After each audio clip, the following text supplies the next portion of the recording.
Hello အားလုံးပဲမင်္ဂလာပါဒီနေ့မှာ martial art နဲ့ကာယဗလမှာဗလိမာကာချာကွာချားပုံကွာချားနေကိုကျွန်တော်ရှင်းပြပေးမှာဖြစ်ပါတယ် martial art မှာကြတော့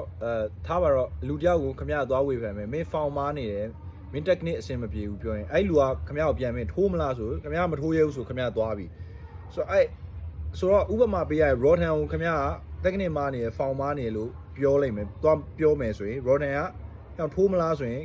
သူထိုးမလားမင်းတော့ခမရထိုးလို့မရအောင်သူ level မျိုးအဆင့်အတန်းမျိုးရှေ့မှာလုံးပြမထားရင်ဘာမှတွားထိုးလို့မရဘူးသူ ਨੇ ဆိုတော့အဲ့မှာဘယ်လိုပြောရမလဲ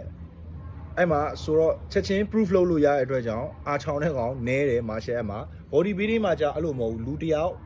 အဲ့မှာတကယ် level တစ်ခုအဆင့်တန်းရှိတဲ့ကစားသမားတယောက်ကစော့နေတယ်ဗီဒီယိုရိုက်တင်ထားရင်အာချောင်းလို့ရတယ်ဘယ်လိုအာချောင်းလို့ရလဲဆိုတော့ခင်ဗျာ technique မားနေဖောင်မားနေဆိုသူကချက်ချင်းပြန် proof လုပ်လို့မရဘူးဒီအားကစားမှာကျတော့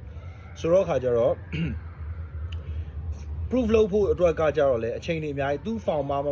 နှစ်တွေအကြာကြီးစောင့်ရမယ်သူတိုးတက်မှုမတိုးတက်မှုကသူ့ form မားခြင်းမမားခြင်းသူ့ diet ရဲ့မားခြင်းမမားခြင်းပေါ်မှာမူတည်တယ်ဆိုတော့နှစ်တွေအများကြီးစောင့်ရတဲ့ဟာ delay ဖြစ်တယ်ပေါ့ဗျာ martial art ကကြတော့အဲ့လိုမဟုတ်ချက်ချင်းမင်းထိုးမလားဆိုမင်းမထိုးရဘူးဆိုမင်းသွားပြီ body building မှာကြတော့အဲ့လိုမရအောင်အဲ့လိုသိရမလားအဲ့တော့အာချောင်းတဲ့ကောင်တွေကအဲ့မှာပုံများလာ blame မှာကာချာအဲ့မှာကွာသွားတာဆိုတော့အဲ့တော့အဲ့ဒီ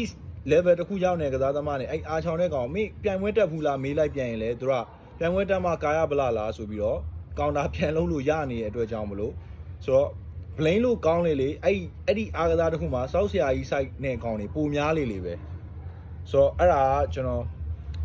martial art တွေမှာအာချောင်းတဲ့ကောင်နေပြီးတော့ body building မှာအာချောင်းတဲ့ကောင်တွေများနေရခြင်းအကြောင်းရင်းကိုကျွန်တော်နှိုင်းရှင်ပြပေးတာဖြစ်ပါတယ်ဆိုတော့ဒီဗီဒီယိုအဆုံးထိကြည့်ပေးလို့ကျေးဇူးတင်ပါတယ် welcome ပါလိမ္မာများ